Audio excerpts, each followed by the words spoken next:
you would want people to believe that the internet trolls on the internet, yeah, the internet trolls that they've encountered, and the people that are perpetually online. There was a characteristic of it from the movie Live Free Die Hard, that the teenage dude that was in the car talking about he could pull up all the information. Alex Jones type people that are heavy into conspiracies. It's going to be a hard sell for people to believe that just because in certain instances you can find an overlap in what the crazies are spouting off, that there's some truth into it. It's in that same vein. It's going to be hard for people to understand that people who spend all of their time behind a computer screen will have a perspective on the world that can beat theirs, or that they have observed an environment or situation that is true to the world, that even from their first-hand experience with that same situation, they don't have the proper perspective on it. It's going to be a very hard sell. I get it. But that is essentially what I mean. Defining it. It's like, besides the person, the environment of it. It would be happening in chat rooms, in the comment sections of any videos. It would be heavily focused on social media, but not in the cat videos and the things that people do to entertain themselves, but in the increasing overlap of people's opinions of both themselves and what you would hope would be not external, but a negotiable middle, like a subject that they're all talking about. But in every instance, you can see that the people discussing it are taking it very seriously. Like it's their God, it's their truth, it's their. If they are wrong on this, they are wrong on everything. They take it seriously. So in that environment, you have people that will. I don't do this because I do question everything, but you will have people who will take things as absolutes and I do make assumptions, but they'll make predictions based off of what they're being shown. And then, no. See, that's the thing. That is the environment in where I encountered the people that initiated the war. It wasn't internet. There wasn't people that were perpetually on the internet. I think I'll start there. It's not people that were perpetually on the internet that started the war. It wasn't a situation where you had people who were... Because the way I believe the internet was founded was people that were just trying to, for want of a better word, go their own way. They wanted their entertainment. They wanted their Wild West of... building things with code. I don't know.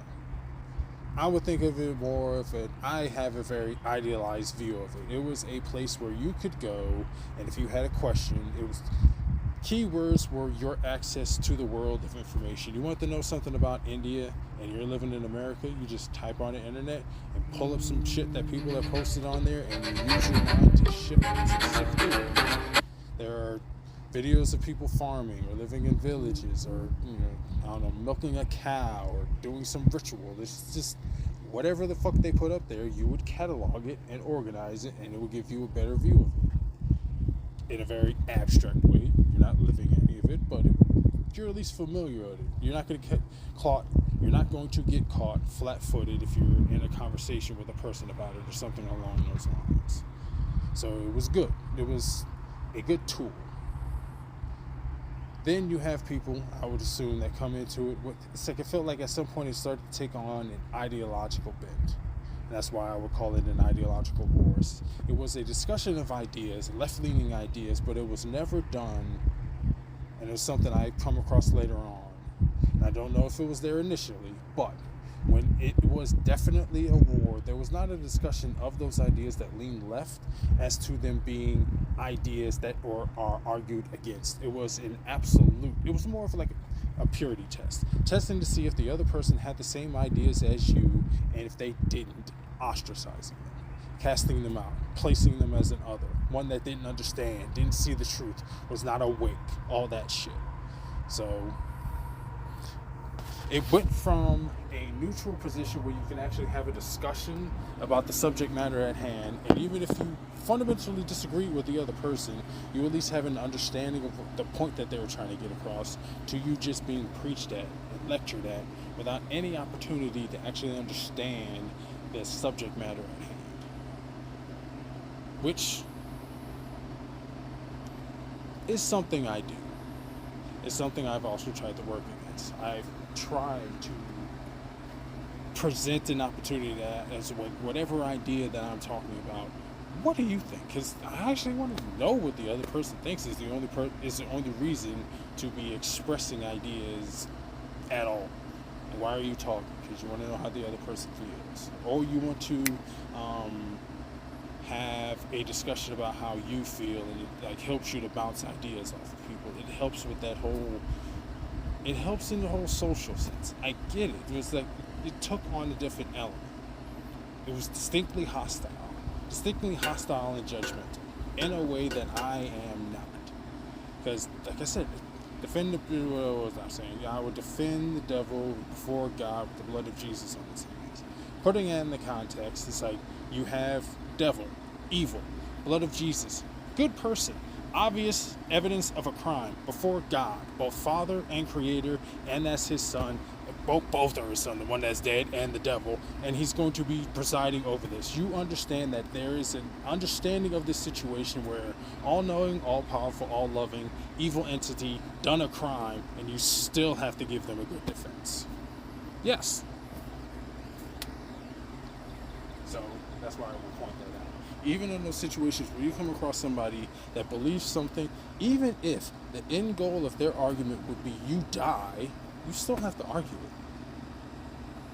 Because you're arguing with an idea. And if an idea results in your death, I don't know, it falls apart at that point. Like, I can understand, it's like, okay, you wouldn't, for want of a better term, or point to turn on it, arguing for slavery. Like, you could, as a black person, be coming from the argument where you advocate.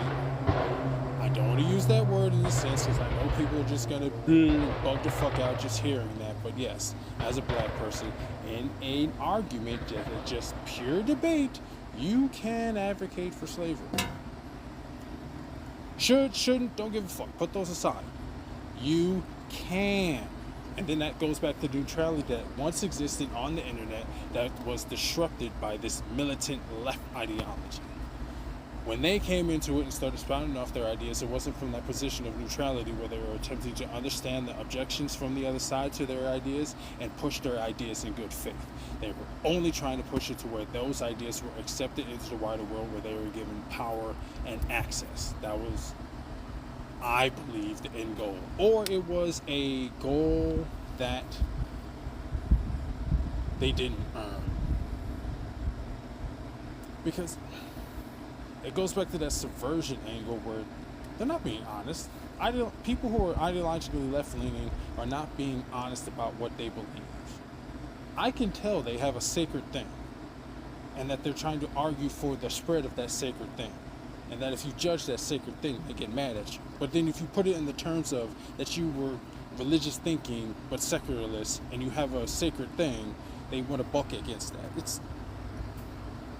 You didn't point out the overlap. You point out the overlapping characteristics where it's like, okay, sacred things have this, and this characteristic. Your thing has that characteristic. And then there will be, okay, are there any characteristics that are against this? Like, sacred things don't have these, and these characteristics. Your thing does not have those, that characteristic. So then it doesn't come out. It doesn't go into the not abstraction. It doesn't go into the exclusion argument, and it falls into the inclusion argument. So it is this thing, and you can prove it is not any other thing. It is a distinct thing, and it is this thing, or at least it has the characteristics of this particular thing. There might be other acknowledgeable characteristics that are not actually in the discussion, but pointing that out is you being a bitch. Stick to these three.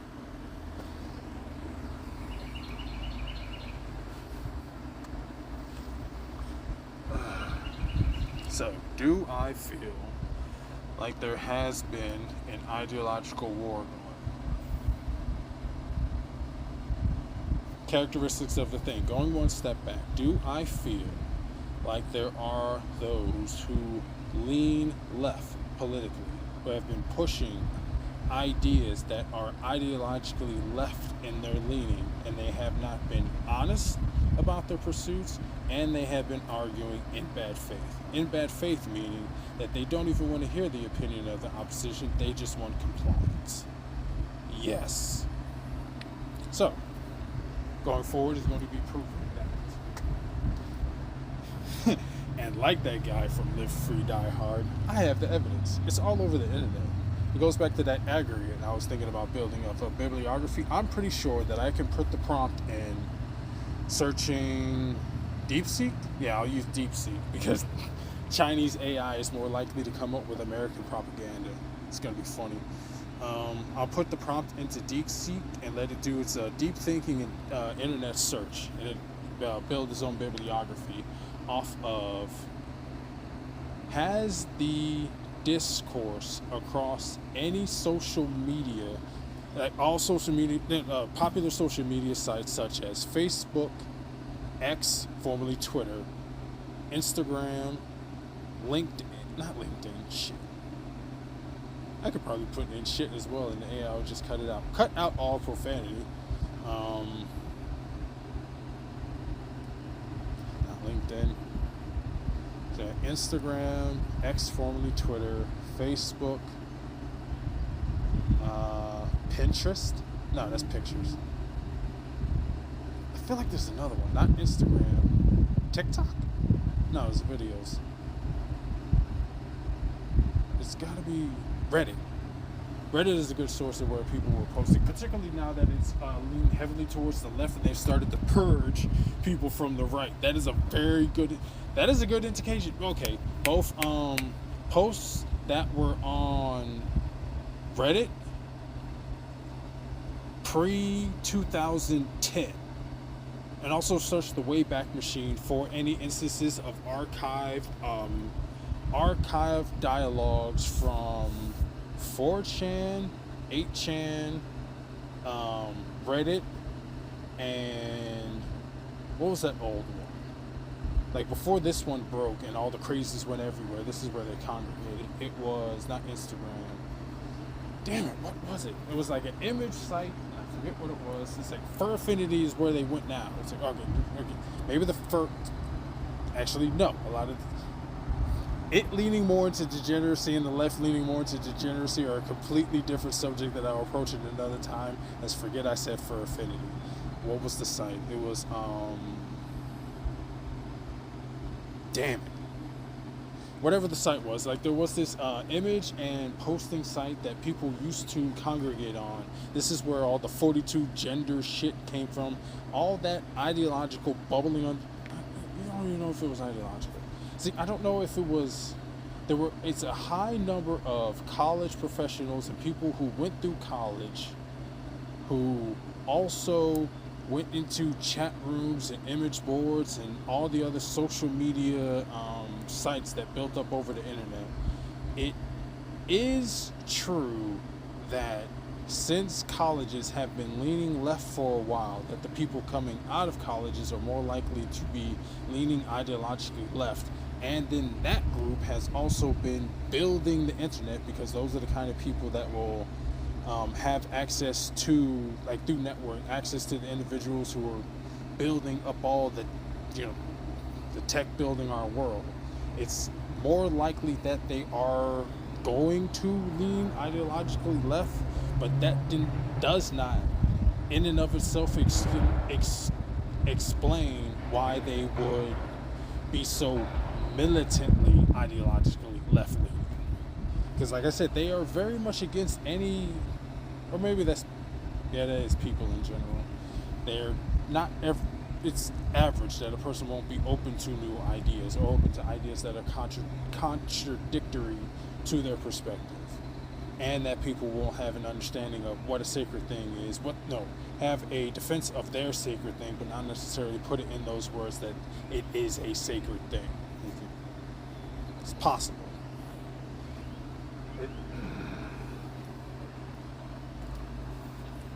So is it possible to have a war that is initiated not by aggressive action but in critical mass?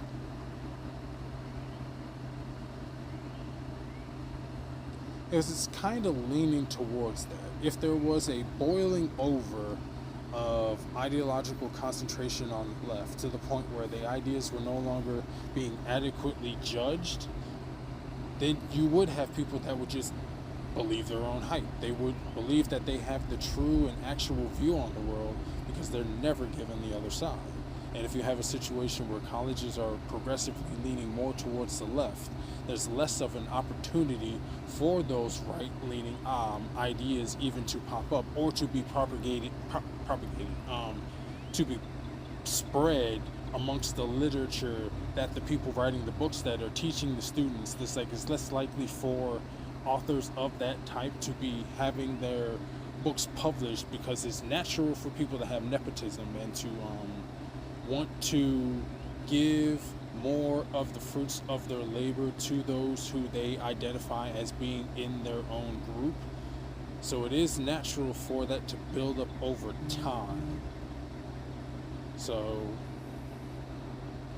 it can be both true that there was an ideological war of sorts, but then it was more of a war of critical mass than aggressive action. So still true, but it's of a different type. It's less intentional. It's less marching and more just pressing at the borders of other groups and organizations around them, or other ideological camps. Because that is a characteristic of what I'm talking about, that the left-leaning ideological camp has grown to a point where it's either crumbling under its own weight or it's dying from a cancerous growth. Either or it has issues that you can't label the right, at least politically in America, as having. One of them being they don't have enough power to drag everybody else down with them when they die. Nothing is too big to fail. So, does that adequately summarize? Okay, so what I'm going to do is post this to the internet. Put something over it. It doesn't fucking matter. But the reason I'm going to post it up there is so I don't have to transcribe it myself. I'll just put that internet link into a transcription thing I know about, and it'll just pull the words from it. And if it works, good. If it doesn't, I'll need to figure out a different way. But I don't think it'll be a problem. If anything, I think I'll just need to be at home and use my microphone to give a clearer recording, and then it will be easier for the AI to pick up on my voice, separate out the words, and build a transcript. Or then again, I'll have to come up with something else. But I think at least that step will be useful. Either this will work for me getting a transcript, I'll be at home with my microphone and do a separate recording, upload that one and get a transcript for it, or I'm going to have to go with a third option and have a program myself on my computer that is listening to the recordings that I'm doing and then making a transcript off of it. Either or, there are 3 past the room, and I'll eventually get there. Alright. I'll listen to it, see if any of that got recorded or if I made a mistake.